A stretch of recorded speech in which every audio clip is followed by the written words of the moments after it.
Ang Ginoo maanaa kaninyo. Kinutlo gikan sa santos nga ebanghelyo sumala ni San Juan. Niadtong higayuna, hapit na ang pangilin sa pagsaylo. Busa miadto si Jesus sa Jerusalem. Didto sa templo nakita niya ang mga tao nga namaligyag mga baka, mga karnero, ug mga salampati. Nakita usab niya ang mga mangingilis og kwarta. Unya si Jesus naghimog latigo nga linubid ug giabog niya ang tanang mananap. Ang mga karnero ug ang mga baka ngadto sa gawas sa templo. Gilimbuad usab niya ang mga lamesa sa mga mangingilis ug kwarta ug gisalibay ang ilang mga sinsilyo. Og iyang gimanduan ang mga tao nga namaligyag mga salampati dad-a kini sa gawas. Ayaw ninyo himuang merkado ang balay sa kong amahan. Unya nahinumdom ang iyang mga tinun-an nga ang kasulatan nag-ingon, ang akong pagmahal sa imong balay o Dios nagdilaab sulod kanako sama sa kalayo. Unya nangutana kaniya ang kadagkuan sa mga Hudiyo. Unsay ilhanan nga ipakita mo aron pagmatuod nga may katungod ka pagbuhat ni ini. Si Jesus mitubag, gub-an ninyo kining maong templo ug tukuron ko kini pag-usab sulod sa tulo ka adlaw. Sila miingon kaniya, kapatan og unom ka tuig ang pagbuhat niining temploha. Unya tukuron mo kini pag-usab sulod lamang sa tulo ka adlaw. Apan ang templo nga gihisgutan ni Jesus mao ang iyang lawas. Busa sa dihang nabanhaw na siya, nahinumdom ang iyang mga tinun-an nga gisulti niya kini ug mituo sila sa kasulatan ug sa gisulti ni Jesus. Ang Ebanghelyo sa Ginoo. Si Jesus mitubag, gub-an ninyo kining maong templo ug tukuron ko kini pag-usab sulod sa tulo ka adlaw. Sa ngalan sa Amahan ug sa Anak ug sa Espiritu Santo. Amen. Karon atong gisaulog in a very special way ang kapistahan sa dedication of the Lateran Basilica in Rome. Kining kapistahan nga ato ang gi-celebrate, makita nato nga kining simbahan special because unang-una mao kining pinakaunang simbahan nga natukod panahon ni Pope Sylvester I. Kini gitawag nga the mother and head of all churches of Rome and the world.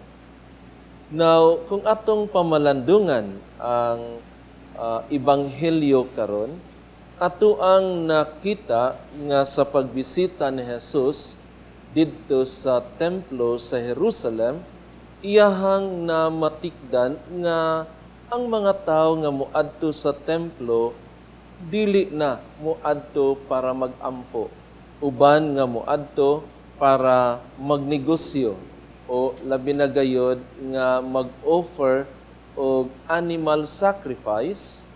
Ang mga kadagkuan diha sa templo nga instead nga magdala ikaw og mga mananap gikan sa inyo og dad-on dinha sa templo para ihalad, ang mananap basin nga na dehydrated na og dili na worthy nga i-offer sa Ginoo.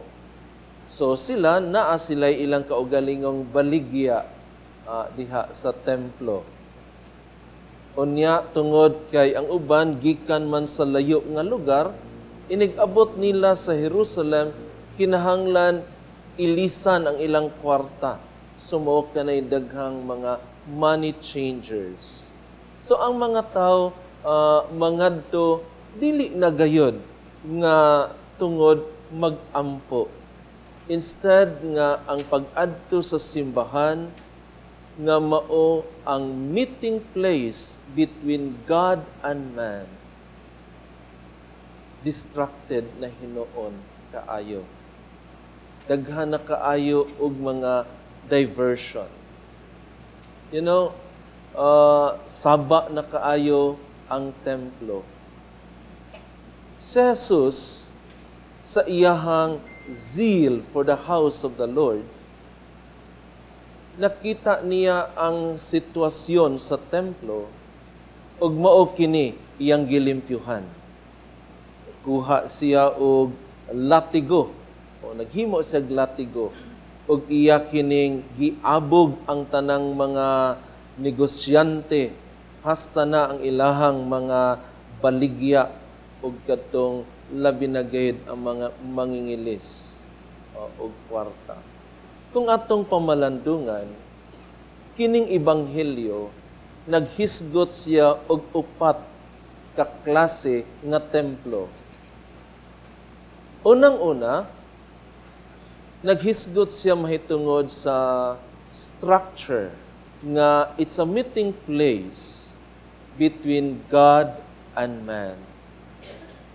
Muadto kita sa simbahan para mag-ampo. Dili kita muadto sa simbahan para mag-meet up kita sa atong mga friends. Ang uban moingon nga mamili pagsimbahan asa sila mosimba. Nindot ko ngadto kay air condition. Nindot ngadto kay dako og parking lot. Musimba ko ngadto kay naa si Father akong kaila nindot mag-homily. So nawala na hinuon ang ato ang kanang main purpose sa pagsimba. Nga muadto unta kita aron makipaghimamat sa Ginoo, magpasalamat ug magdaig kaniya. Muadto na lang hinuon tungod kay for any other reason. Kung gilimpyuhan ni Jesus ang simbahan, ingon ana usab unta nga diin ma-remind kita nga atong mga simbahan kinahanglan limpyo usab. You know, inigsod nimo simbahan, makakita gay ka nganha og mga puto sa, you know, mga candies, makita ka nga way silhig, daghang abog. You know, siguro kita nga maningkamot usab kung gusto ikaw nga you know, wala man kay mga mananap nga imong gipang-abog nganha og mga money changer, and yet kita sayon ra kay tanan nga inigsod nato simbahan kung makakita kitag mga, you know, na ay mga gagmayng mga basura nganha, kita na mismo manguha ni ini. Ug mao kana siya na unsa ka anindot nga ang atong simbahan limpyo. Of course, kung di ka ganahan nga makakita sa simbahan nga adunay daghang lawa-lawa, di ka ganahan nga ang simbahan daghang mga nagkatag na mga basura ug daghang abog. So, maningkamot usab kita nga kung atong pamalandungan nga kung ang simbahan is also the image of our soul. So ang simbahan, so kung kita di ta gusto nga daghang lawa-lawa ug sagbot ang simbahan, so usab ang ato ang kalag, ato usab nga limpyuhan nga wala usay mga buling dinha nga mga sala. So, ikaduhang image, miingon nga, don't you know that you are the temple of God? So, kita, matag-usa ka nato, temple of the Holy Spirit. So, dili ba angay usab nga kita, limpyuhan usab nato, paningkamutan usab nato, nga limpyuhan ang ato ang mga kalag, o ang ato ang kalag, nga diin diha sa mga sala. Kung kita gusto nga well-lighted ang simbahan, pagkaanindot kung kita usab, matag-usa ka nato nga magpuyo diha sa kahayag ni Kristo.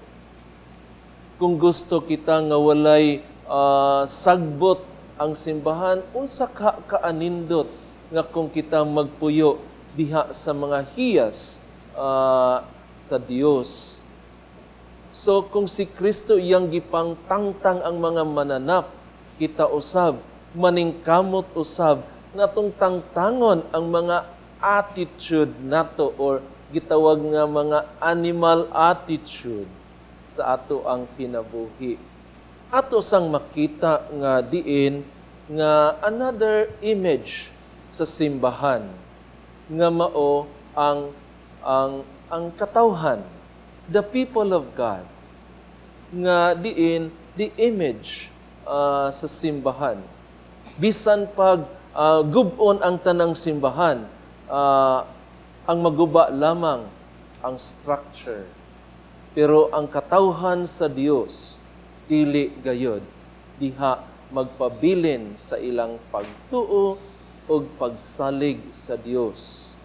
So kitang tanan nga gi-challenge kita diha sa pagpuyo sa ato ang pagtuo o pagsunod diha sa kabubuton ni Kristo. Og ang ikaupat nga gitawag nga lawas ni Kristo nga simbahan, mao ang Eucharistia, nga miingon nga gub-an ninyo kining maong templo ug tukoron ko kini pag-usab sulod sa tulo ka adlaw. Ug ang templo nga gisgutan ni Jesus mao ang iyang lawas. So every time nga musimba kita, ato ang ma-witness ang body, ang lawas ni Kristo. Unsa ka anindot nga sa ato ang pag-receive sa Holy Communion, the Holy of Holies, nga kita usab maningkamot nga ang ato ang kalag in the state of grace. So, we must receive the Holy of Holies in a holy manner. Ingon ana usab ang ato ang zeal sa pagpanglimpyo sa atong kaugalingon ug sa ato ang kalag. Sa ngalan sa Amahan ug sa Anak ug sa Espiritu Santo. Amen.